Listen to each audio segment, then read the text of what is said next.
Hello and welcome back to the second subpool. Here we have some people that we've seen in tournaments in the past, some of them only once or twice, some of them we haven't seen in quite some while. But let's go ahead and get this started. Up first we have Knightmarez RogueDrones here on the left. Knightmarez in particular, he's always kind of had this spiky aesthetic on his ships, which looks really interesting from a purely eye-pleasing value, but it also serves to help mitigate early splash damage. You can also use the little tendrils to help balance your ship out. He also does a lot of asymmetry. You'll notice that most of his ships end up being asymmetrical, this guy being kind of an exception. But most of his ships are some kind of asymmetrical, which is really neat. He also does these thruster circles, which even before hyperstacking was well established, Knightmarez was using that sort of layout. Really neat look to it. Rhinox, however, is over here, who Rhinox seems to prefer having all of his ships be very much so symmetrical. He also does this kind of elongated oval type shape often. We haven't seen either of these two in quite some while.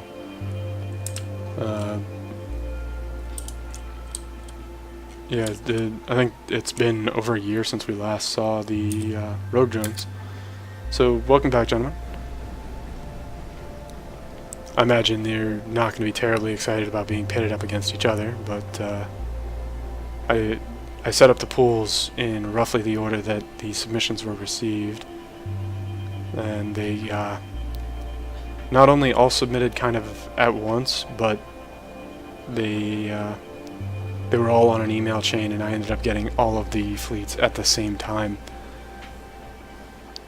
which kind of ensures they're going to fight each other. Either that or I have to start inventing rules just to facilitate that.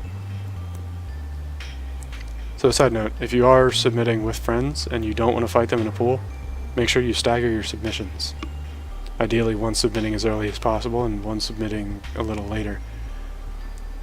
I can't always predict when fleets are going to arrive, but we generally get them sporadically throughout the month, and then there's a big burst in the last couple of days.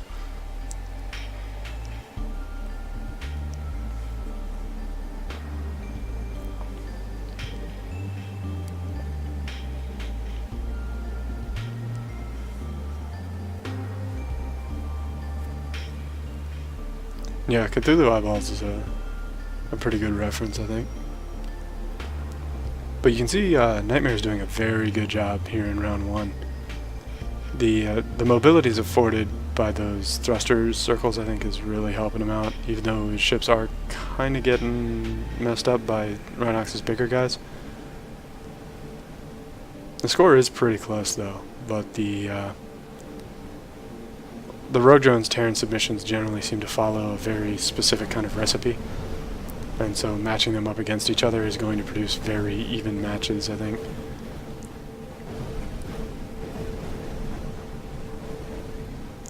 And on another side note, the RogueDrones name actually comes from EVE Online. There is a specific type of enemy in EVE Online called a RogueDrone, which there's a section of controllable space that is entirely populated by RogueDrones that players can go live in, and I believe that's where the RogueDrones clan kind of started. Just a bit of lore and history for you, in case anybody was interested.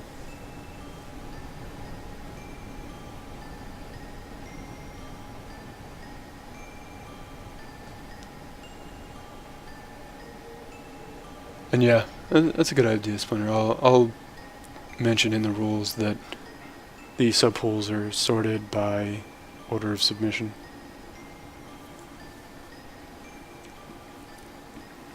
Rhinox off to a much stronger second round, though. You can see he's taking a very big point lead, and Knightmarez taking some pretty heavy casualties.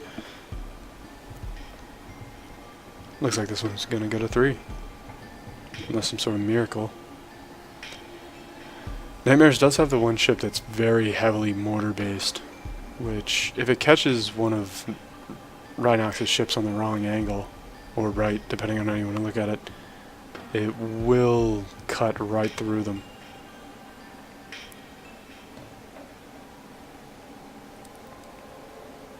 With that said, Rhinox is certainly looking confident this round.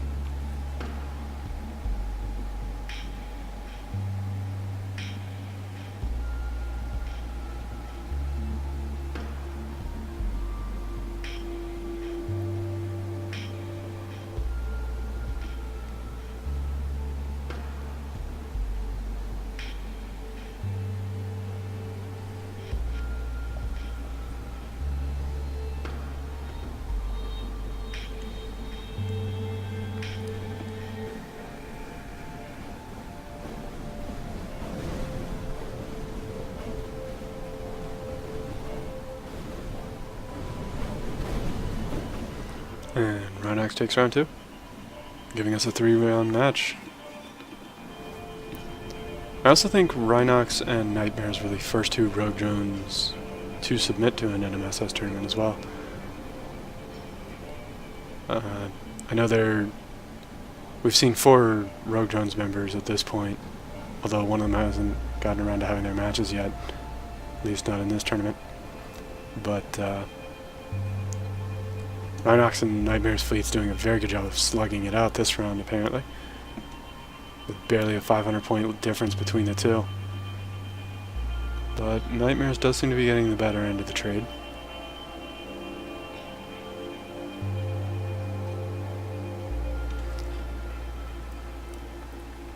Terran brawler fleets are very they're hard to commentate for, because you end up watching them and forgetting to talk. But they do make for an interesting fight, especially since they've got different color schemes. They both sort of have about the same kind of gray-black color, but Knightmare's fleet is red while Rhinox's is gray. So it does a really good job of, you see how the camera sort of pans out automatically. You can still kind of gauge what's happening based on the auras and halos that the ships are putting out, which I appreciate. I much prefer auto camera for the bulk of the work. It kind of ensures that I don't miss too much, although I will take control and zoom in on things. Taking control manually also pops up the help text in the bottom, and I don't know if there's any way to disable that at all. But it does. There's still only 500 points apart. This is a very close slugging match between these 2. I don't know if they fought each other very often ahead of the time.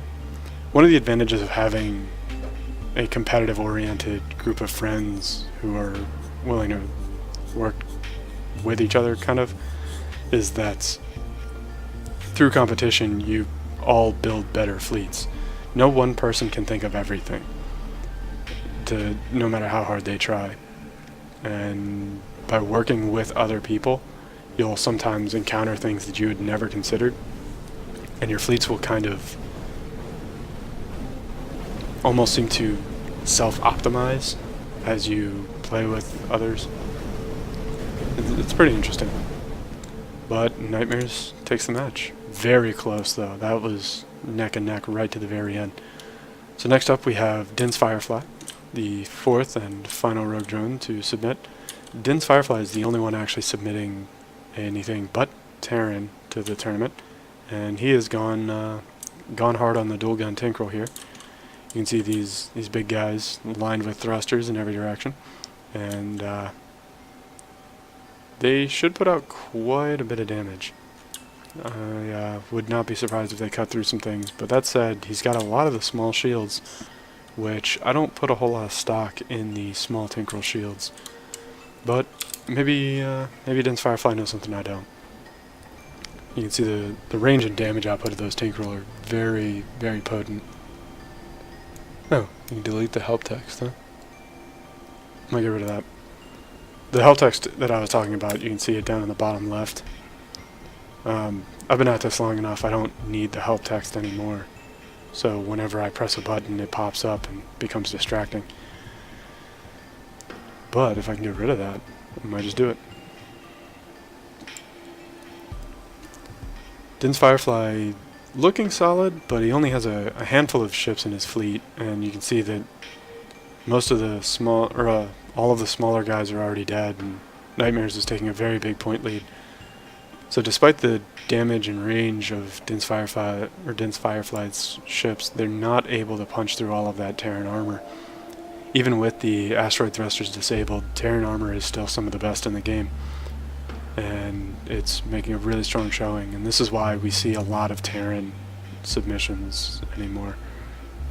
Building Tinkerol to compete with Terrans is very difficult, especially as the size of the Terran ships starts to increase.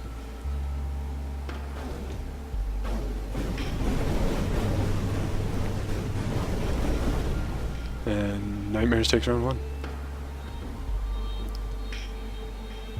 I can't help but wonder, though, if part of the problem is those small shields.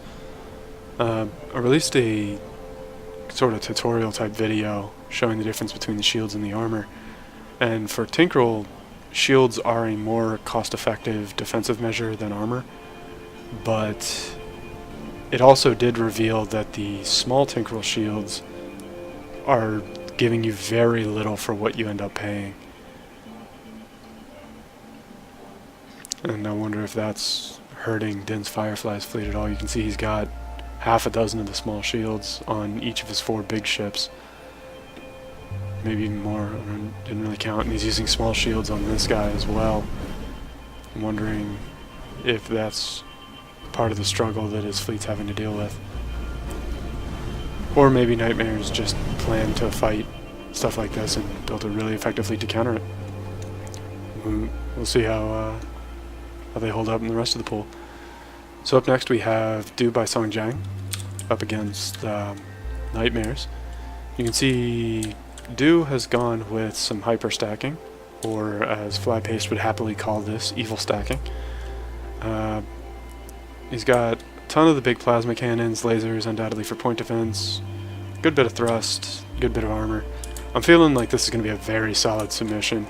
What are these? Railguns? Yeah. I'm feeling like this is going to be a very solid submission. Probably a contender for first in the pool, if I'm honest. We've seen Do submissions a few times in the past, and he's always done rather well, but generally gets narrowly pushed out by some of the other fleets. But you can see here his ships are having no problem. Or sorry, not Do. Jiang. Do is the name of the fleet. But Jiang, again, one of our Chinese competitors. We are truly an international tournament, global scale, if you will, which I think is pretty neat.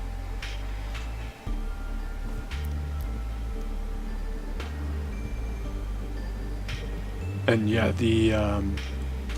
those plasmas do look rather scary, and they seem to be earning their place. We've seen hyperstacked plasmas do nothing short of a miracle in some of the tournaments of the past, and Jiang seems to have embraced that concept. He's also considerably heavier than some of the other, he's rolling considerably heavier than some of the other fleets we've been seeing, which means not only is he bringing plenty of punch, but he's able to roll with them equally well. That said, though, his ships are a bit slower than Knightmarez, as you can see. I'm wondering if he'll fare quite as well against the Tinkerol fleet. I don't know how well Din's fleet is going to hold up against heavily armored targets.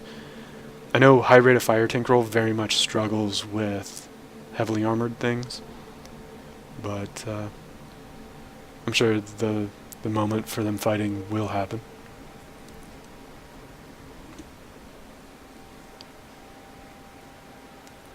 And yeah, like I said, I don't speak any of the Chinese dialects, so I can't say whether or not Do means anything in Chinese, but it does mean something in German. I don't know if that was intentional or not, but it does certainly have that potential.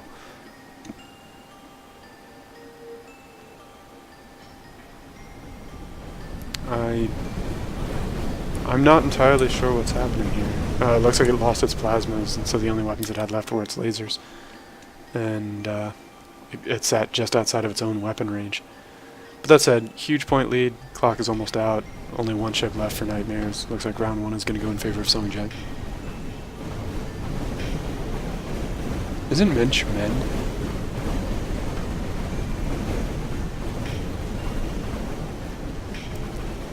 I believe the actual lyric is Du hast mich.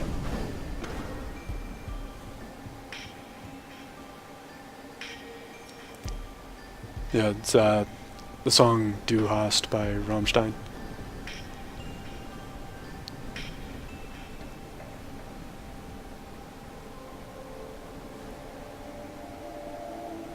Yeah, if you're going for the lyrics from the Rammstein song, it's Du hast mich. M-I-C-H means me. Although hast, I think, has two interpretations. It can either mean hate or have.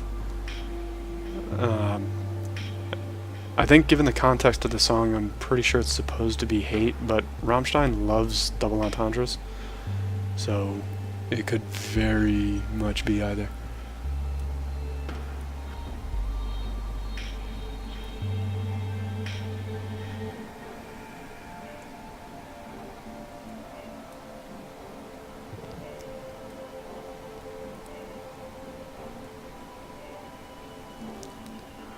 And unfortunately my French is not that good.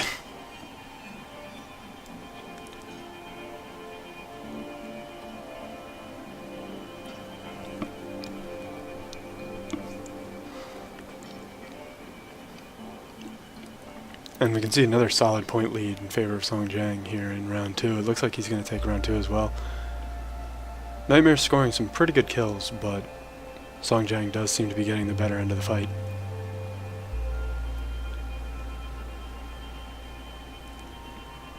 Yeah, Flip, he was going for Du hast, but like I said, it could be have or hate depending on context.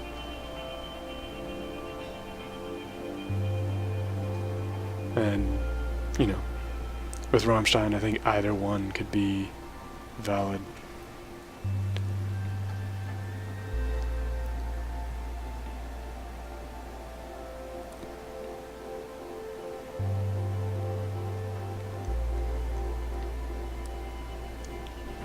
And 30 seconds on the clock. That's looking like a pretty insurmountable difference. Only one ship left for Knightmarez, and it taking some serious plasma fire. Looks like Jiang will be taking the match.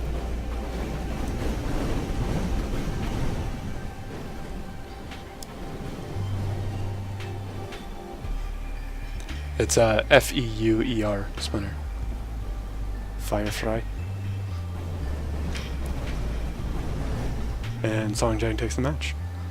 So next up we have Knightmarez up against Toxico, Waste Incendio. Very much, if you remember Toxico's first submission a few months back, his ships were very thin and fragile. And I like that he's still kind of keeping the same general aesthetic, being vaguely hourglass shaped, but you can see he's fully embracing the armor. And he's even including shields now to help protect against harassment, although I think those shields are going to go down pretty quickly. He does have a pretty significant investment in generators, so they think they are going to hold up pretty well. Plasmas, railguns, burst lasers, autocannons. Let's see, ton of railguns, big plasmas, medium plasmas. Yeah, I'm feeling like the Yin and Yang Vanguard is going to be a pretty solid submission here. His ship count is a little low, which I think might bite him in the ass from time to time, but it's also kind of an asset. The more ships you have, the more likely they are to divide their fire. If you only have a small number of ships, then they'll help try to concentrate that fire on individual targets at any given time, and as a result, they'll typically do a better job of killing targets off pretty quickly. That said, Toxico has lost half his fleet though very quickly. He's only got this one ship left. This one ship being half of his fleet budget, but being reduced to one ship so early in the fight might be a bit troublesome, especially against a high mobility fleet like Knightmarez. The ship does have plenty of armor, but it's about to lose those generators if it's not careful.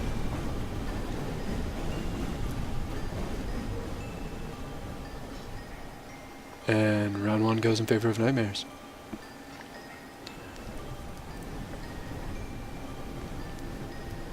And you can see Knightmarez fleet doing a very good job of taking apart these little ships. A big part of it is that Knightmarez is using plenty of mortars, and these little ships, you can see the generators are really close to the outside edge and to the core. So if any one of these generators ruptures, it's going to cause a chain detonation and blow up the entire back of the ship. Which I'm kind of following this guy so that we can see it in action. But, let's see. Oh, it's shielded by its big friend.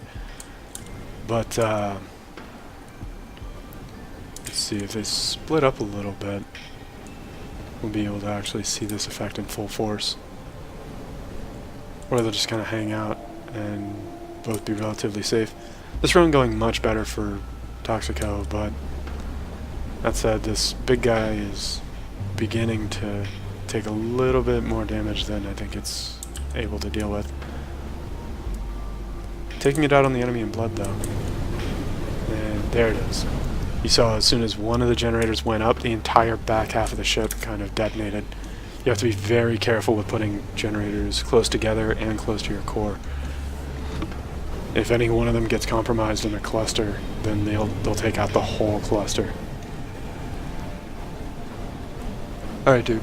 Thank you for trying to join us, and I imagine you can't hear me right now, but if you watch the YouTube video later, you'll hear me appreciating your attendance, even if it was, I can only imagine incalculably frustrating for you.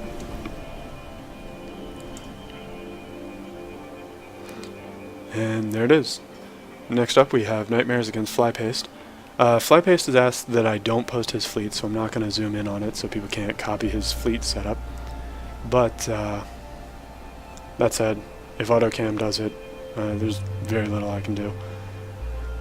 Flypaste has been kind of developing his own aesthetic with the legs sticking off the sides of the craft to help protect against splash damage from the sides, which works out pretty well, especially against isolated bits of splash damage, like if there's only a torpedo or two, something like that.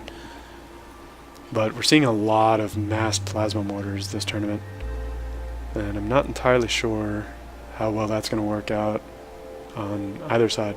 Flypaste generally focuses on using very mobile and nimble craft, and he's been kind of honing his Terran ships for quite some while now, and I think that's a good bit of what we're seeing. Despite the fact that Knightmarez has only lost a few thousand points, you can see a very large portion of his fleet is dead. And that's going to mean that Flypaste ships will begin to focus fire a bit more effectively. They've only got half the timer left on the clock, but I think we're going to see Flypaste begin to score more points faster as the round goes on.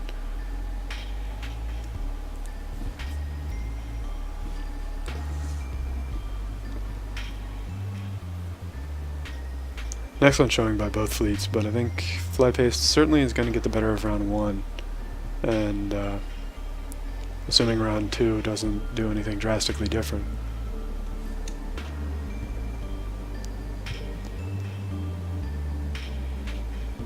And yeah, Flypaste is taking the defender of non-meta very seriously.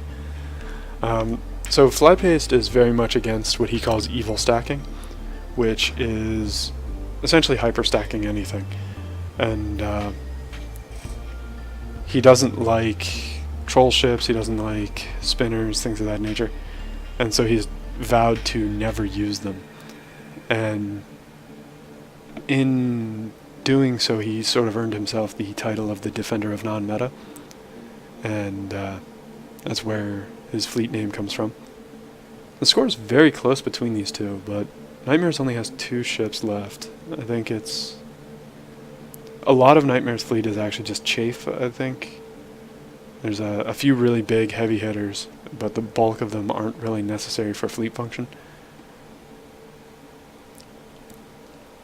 But that's the score was very close in round 1.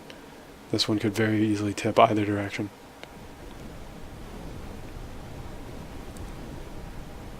And you can also see Flypaste is taking advantage of the blast pulsars as a form of point defense.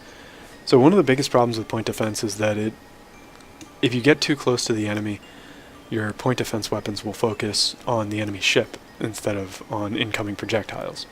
But blast pulsars, by their very nature, never focus on anything ever. They just kind of shoot everything, or shoot in every direction. And so having blast pulsars on your ship ensures that even if they are firing at the enemy, they're also still firing at any projectiles that might be approaching your ship. And because of that, they're generally rather effective on a large scale. It also fires a lot of projectiles into the air, which means they also do a very good job of dealing with large numbers of incoming projectiles. And, you know, when push really comes to shove, they're actually not that bad at ship-to-ship combat. The only problem is they're extremely close range. So your ship needs to be fast and durable, which can be a bit difficult. But both of those terms also happen to be relative terms, too. And this round looking very similar to the previous, with about a 900 point gap between the two.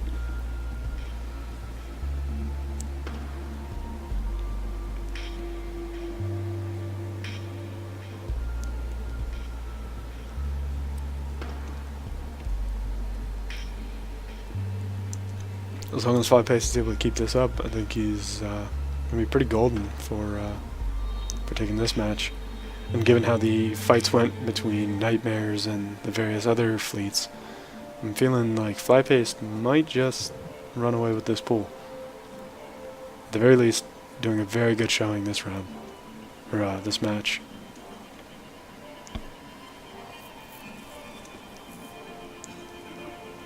Yeah, I don't think Knightmarez lost any of his... Oh, no. Jiang managed to steal one of the matches away from him.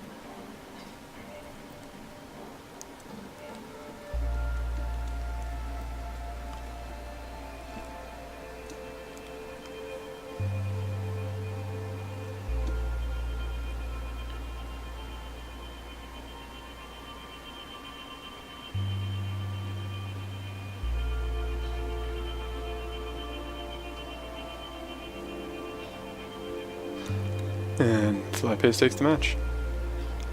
So next up we have Rhinox up against Dinsfirefly. As we saw, Dinsfirefly's fleet was having a bit of trouble dealing with all the Terran armor, and given how comparable in combat Rhinox and Knightmarez were, I'm feeling like this one's probably going to go in favor of Rhinox. And the scoreboard seems to agree. One of the big ships going down. Tinkerel ships tend to disintegrate when they get looked at funny. It stems from a combination of a lot of things, namely that they don't really have much armor, and they tend to rely very heavily on generators. So as soon as their shields go down, they tend to kind of evaporate. Floof, you are in... You are in Subpool 4.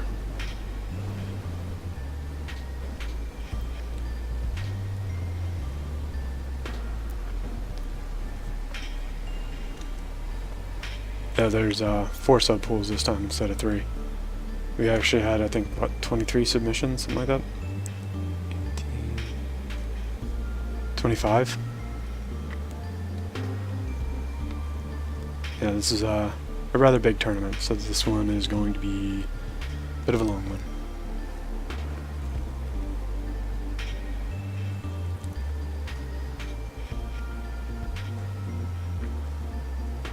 Dinsfirefly doing much better here in round 2, but I think we're going to see those big ships start to go down here very soon. Yeah, you can see Rhinox has already covered that score differential. High rate of fire tank roller.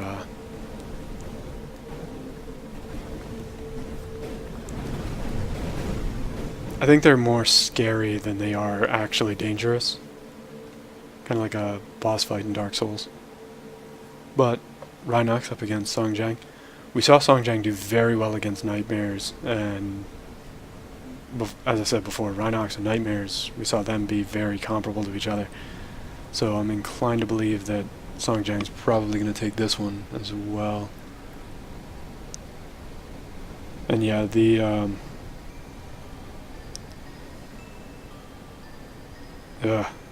Subpool 4 is going to be rough.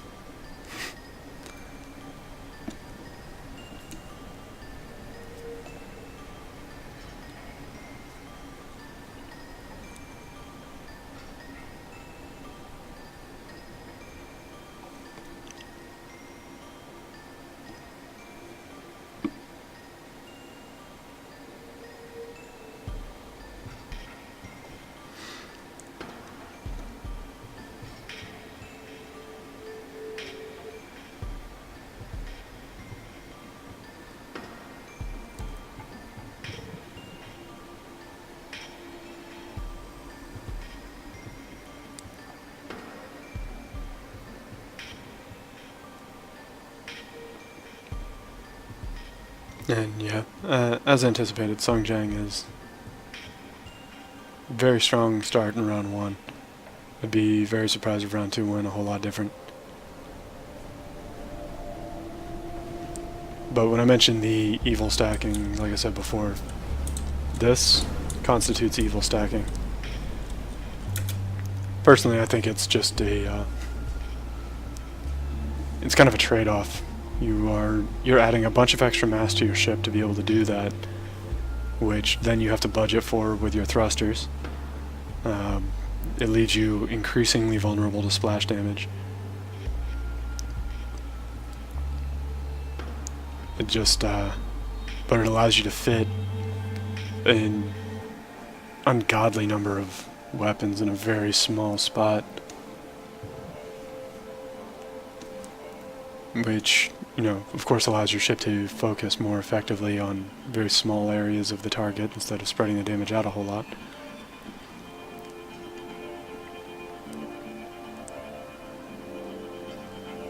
And we don't have Flypaste with us, but I believe Knightmare's thruster rings would also constitute evil stacking, but I'm not entirely sure.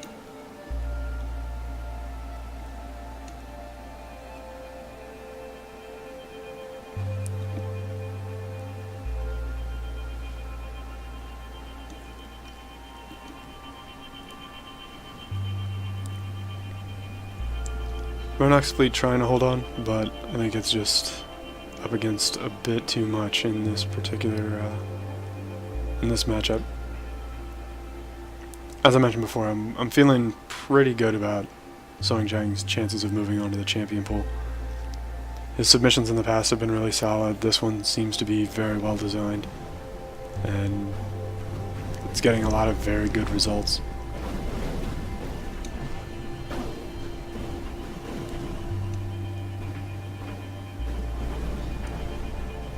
Yeah, extra. I don't remember which faction was your submission. I'm having a hard time remembering. Up next we have Rhinox up against Toxico. Now, before we saw Toxico struggle with Knightmare's fleet, but I think a portion of that was just the number of mortars and the number of ships keeping Toxico from focusing fire and destroying all of the small ships very quickly. Toxico still lost one pretty early, but his fleet seems to be holding on a good bit better. That said, Rhinox fleet doing a pretty good job of harassing, but I think Rhinox fleet's going to struggle with that big ship from Toxico a bit more than Knightmare's fleet did.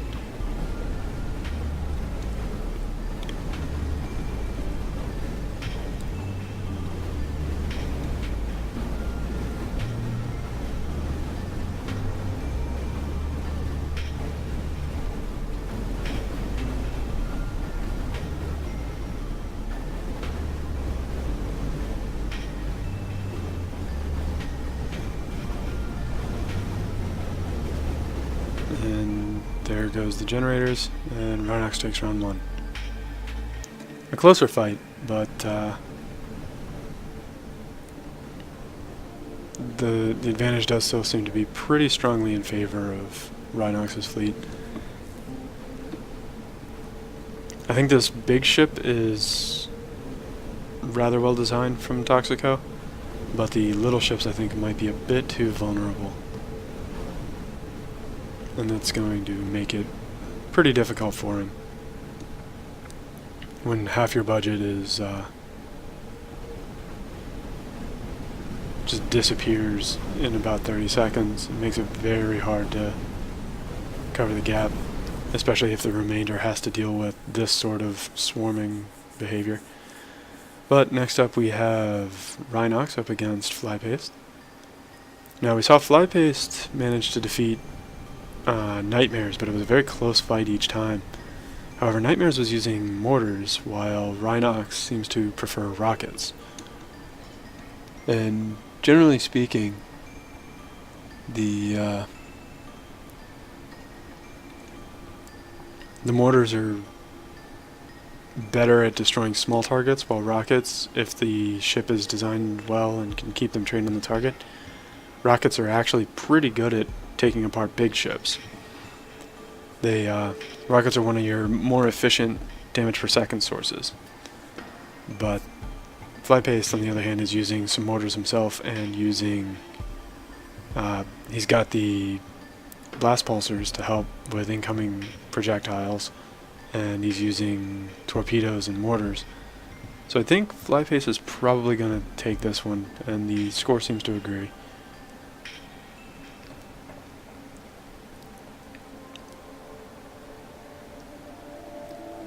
Flypaste's fleet making an excellent showing so far.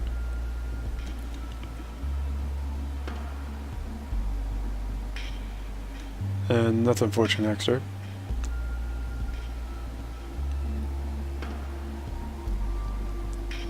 But between the two, school is by far more important than this. Besides, it'll be on YouTube in much higher quality. Then you'll be able to watch all the explosions in the prettiest colors and highest resolution available.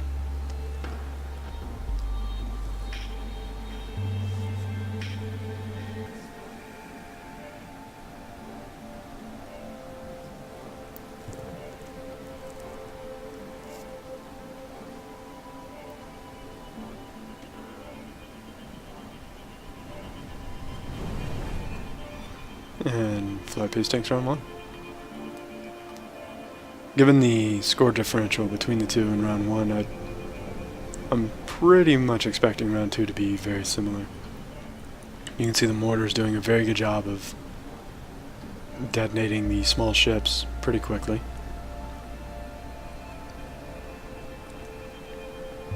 And Rhinox's rocket launcher ships seem to be having a difficult time dealing with close-range harassment. They're carrying a very heavy rocket payload, but they're spending a lot of time not trained on target because they're trying to maneuver. It's a very difficult thing to really balance well.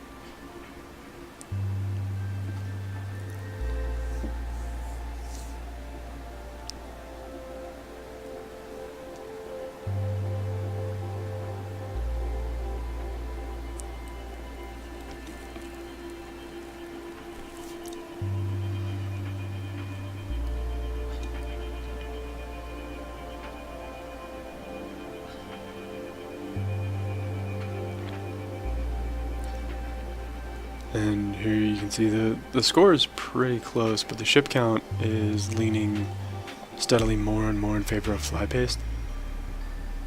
As I mentioned, he spent quite a bit of time refining his fleets and getting them to behave well and fight more efficiently. One of the things I kind of liked is that Flypaste is... I think he adjusts his fleets for each tournament, but he doesn't really design them specifically for the tournament.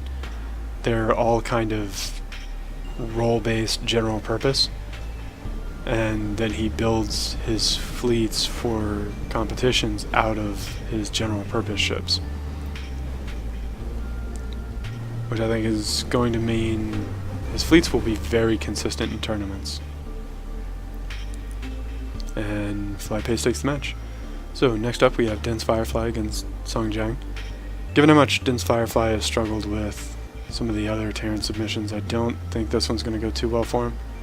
Although that said, the much slower ships from Jiang seem to be having a much harder time dealing with, or actually closing the gap. And you can see some pretty impressive damage output coming from Dinsfirefly's fleet.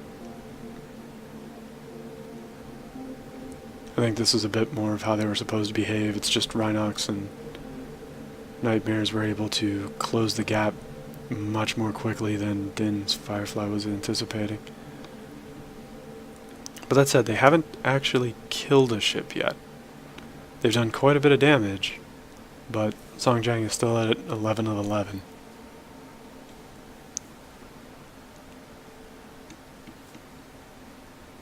Meanwhile, 2 ships are down for Dinsfirefly, leaving only the snipers left on the field. So it looks like Jiang is going to be able to close the gap and start dealing damage to the expensive parts of the fleet now.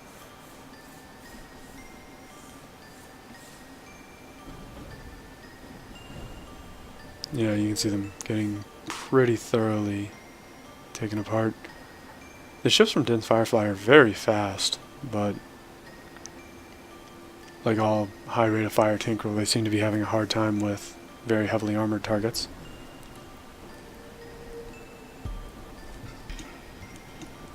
It's a very frequent problem, and something to be aware of if you're ever designing Tinkerel ships. That high rate of fire does not have enough uptime on a target in order to actually kill it if it's got any real armor to it. Although that said, they are very good at clearing out swarms of smaller ships. So it's a bit of give and take.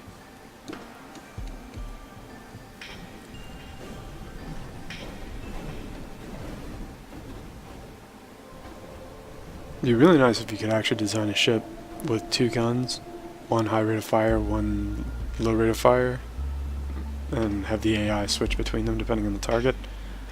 But that is way beyond the scope of Reassembly's ship customization. Alright, Dexter, have a good one, man. Appreciate you joining us. Sorry you didn't get to see your fleet live, but it will be on YouTube as soon as I can get it on there.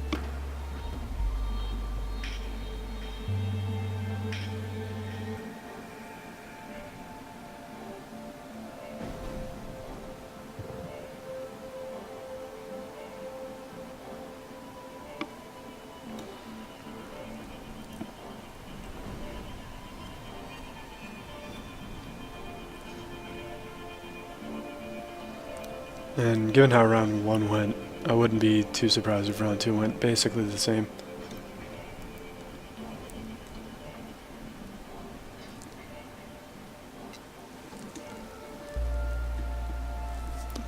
Jiang's fleet is just built to be able to take quite a bit of punishment, and Dinsfirefly is having a very difficult time being able to deal enough damage to actually punch through. Although that said, this round he has killed a ship so far, which is more progress than he had last round. So, improvements. But that said, these Tinkerel ships getting pinned up against the wall is generally death for a Tinkerel ship.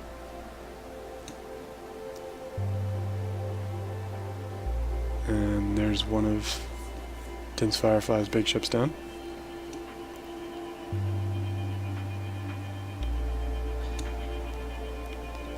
And alright, food.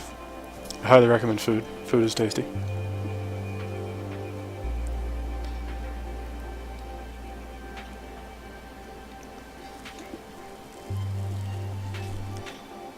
And this is odd. Ah, okay. They don't have reverse thrust, so they're kind of at a loss to do or loss of what to do sometimes, I guess. Not entirely sure.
And there it is, Jiang takes the match.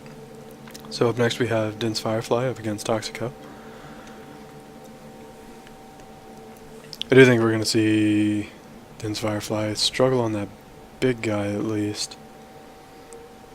Not sure how he's going to handle the little guys, but that said, everything in Dinsfirefly's fleet outranges Toxico's fleet.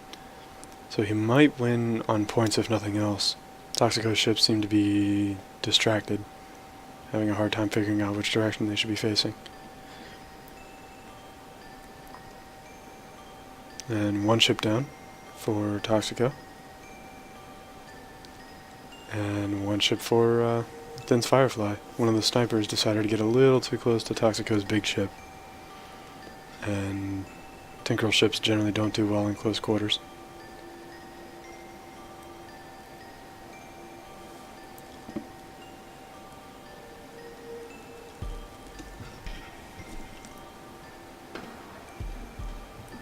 And a good kill by one of Toxico's ships up on the top of the screen.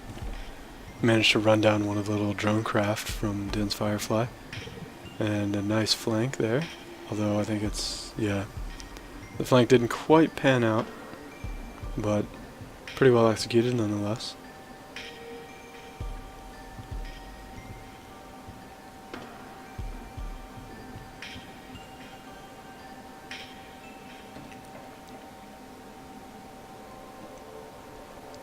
It does look like Dinsfirefly might just be taking this one on points though. The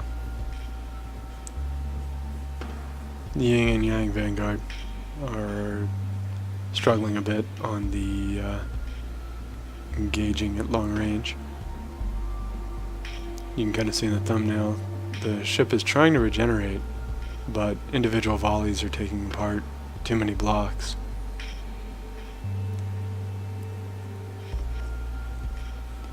But that said, you see how the pressure from the Tinkeril ships kind of ebbs and flows, and it gives the Terran ship time to regenerate entire layers of blocks from time to time. And that's what I mean by the high rate of fire Tinkeril tend not to be that effective against armor. Mostly because they end up spending enough time reorienting and getting back into range that the heavily armored targets are generally able to regenerate a good portion of the damage that was dealt in between each volley. Which is not a great situation if you're trying to kill a heavily armored target. But round one going in favor of Dinsfirefly.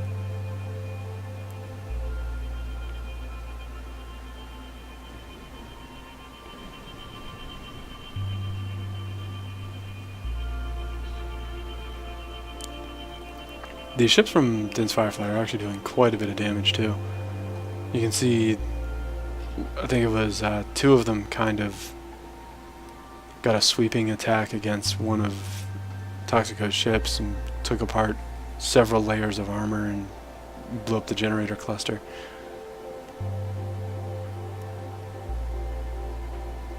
And Terran armor is no slouch. So when you see them kind of blasting through several blocks of Terran armor, I think their armor is the second most HP dense or something like that, maybe the third, somewhere in that market.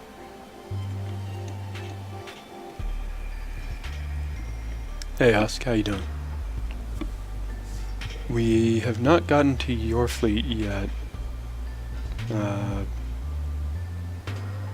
Yeah, you're in the next pool, Husk. And this pool is about halfway done.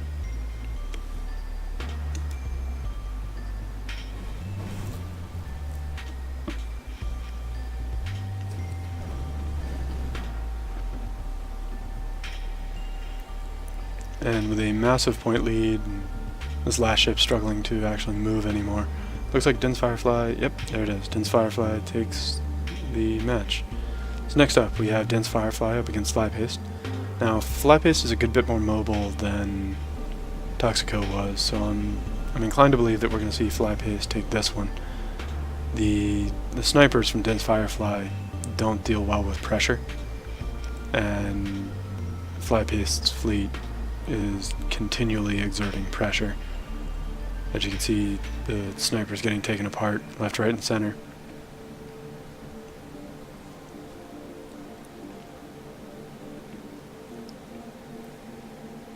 They're able to put out quite a bit of damage, but Flypaste is a little bit too capable at destroying them.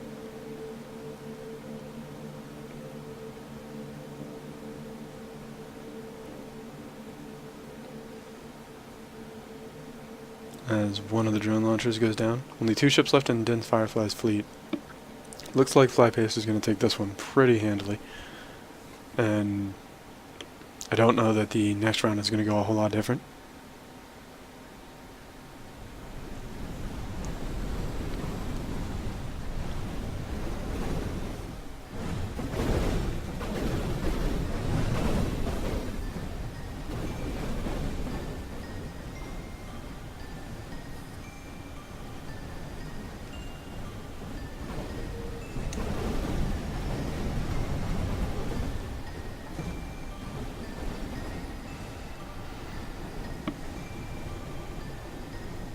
And yeah, Clem has it. I don't know if I mentioned it, but you are also in the next pool.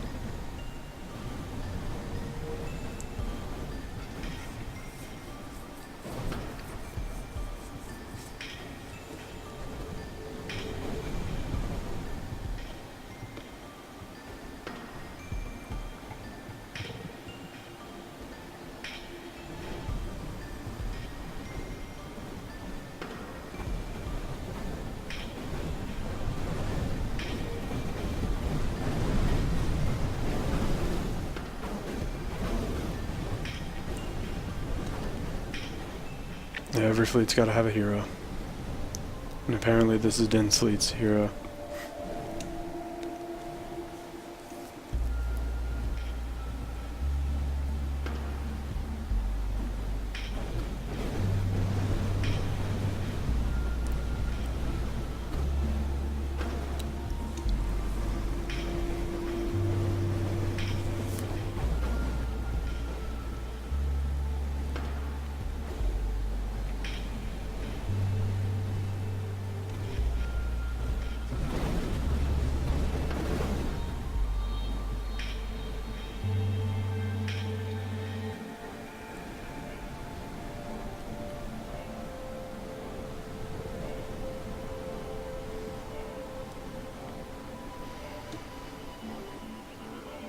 And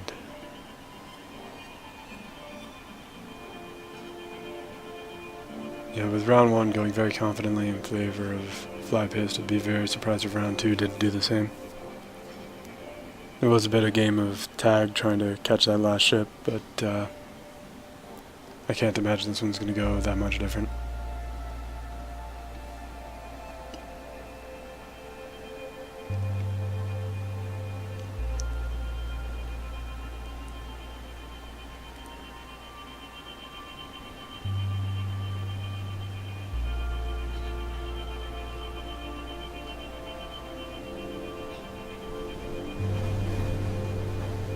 And Flypaste takes the match.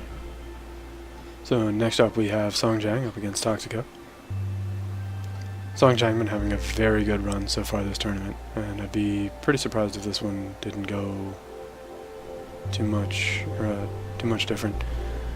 Toxico's big ship I think is going to be a bit of a problem for Jiang's fleet, but as you can see they're tearing through the little guys pretty quickly, and then they're going to be able to focus fire. That said, Toxico's big ship holding up very well. Frontal attacks are not a good way to approach that thing.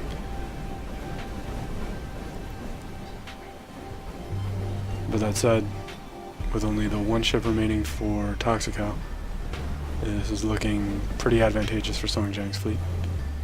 Jiang's using a lot of railguns though, which don't perform terribly well against heavily armored targets, mostly because their rate of fire is very low.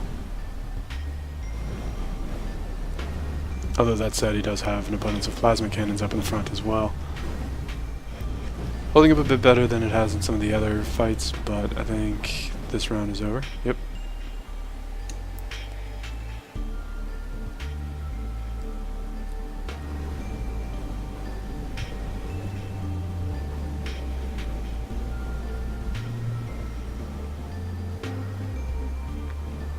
Toxico's big ship is not to be trifled with, though. It is very heavily armed and armored. But then again, so are Song Jiang's ships, so it's not as though it's particularly one-sided.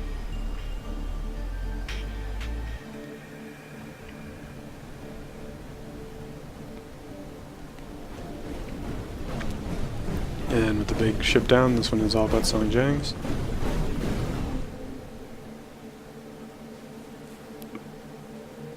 And up next we have Song Jiang up against Flypaste.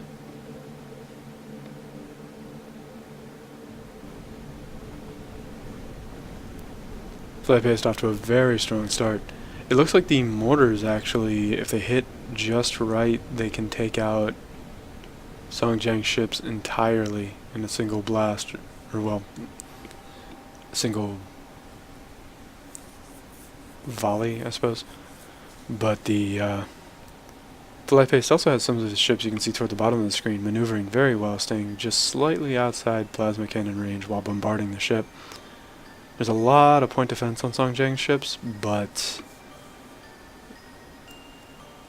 you can still oversaturate a point defense's ability to deal with incoming fire, and it looks like Flypaste's ships are able to do just that. Flypaste doing very well.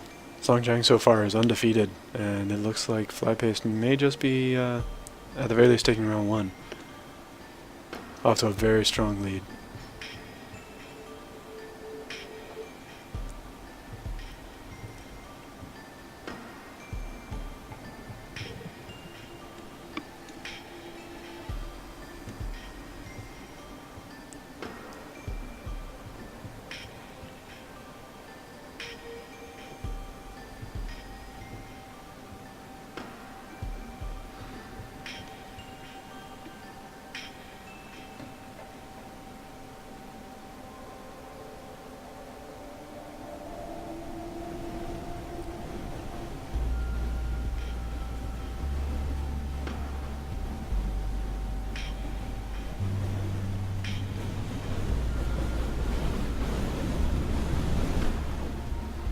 And Flypaste takes round one.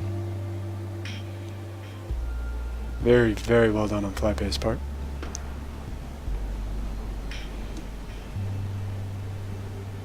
Although this round might be a bit of a more difficult one for him. Some of his ships seem to have made interesting choices and found themselves completely surrounded by enemies.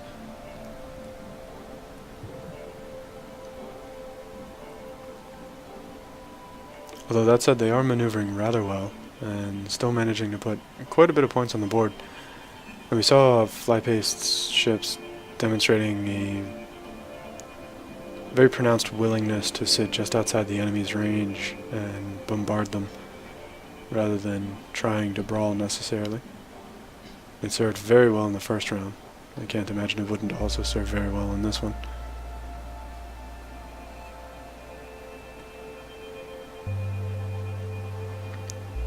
Though he does have a bit of a point gap to cover. But doing a pretty good job of trying to cover it. Getting a bit close to the arena wall, but with the enemy ship going down, the Flypaste is barely 1,000 away now. Rather close fight between these two, and both of them have otherwise been essentially running away with the pool.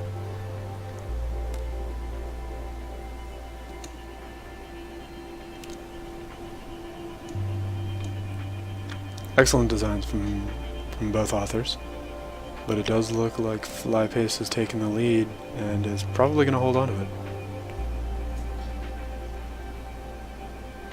I like these little guys playing a bullet hell shooter, dodging between the shots.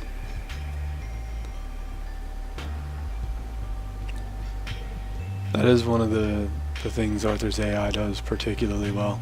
Small and very mobile ships will essentially be able to beat bullet hell shooters on the hardest difficulty level. They just they dodge super well if they're equipped and designed correctly. That said, this torpedo ship probably should back up. Or not, I suppose. Instead, it looks like we see Flypaste take the match.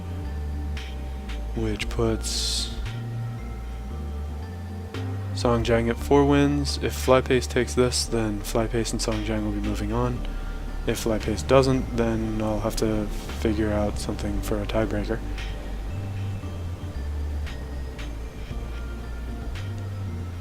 But in the meantime, we can enjoy these guys fighting.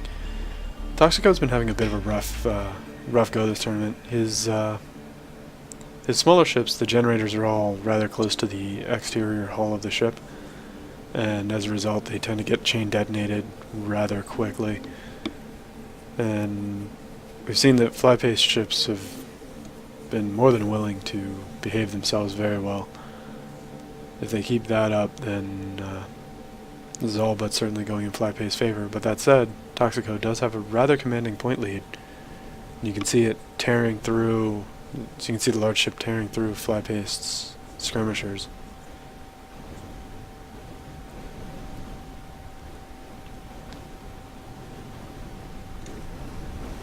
Although it does, yep, Toxico's large ship did manage to get itself killed, and so Flypaste takes round 1. Pretty close fight, but also rather well executed on Flypaste's part. His ship designs have been getting very refined.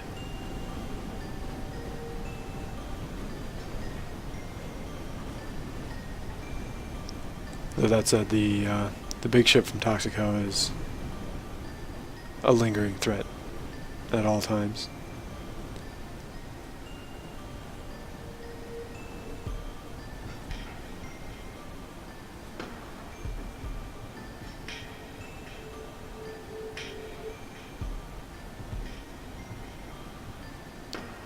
Though it looks like Flypaste is probably going to take it. That big ship doesn't have long left, and it's the only thing on the field remaining for Toxico. And Flypaste takes the match, which means we'll be seeing Jiang and Flypaste in the champion pool. Thank you for watching, and I hope you continue into the next subpool.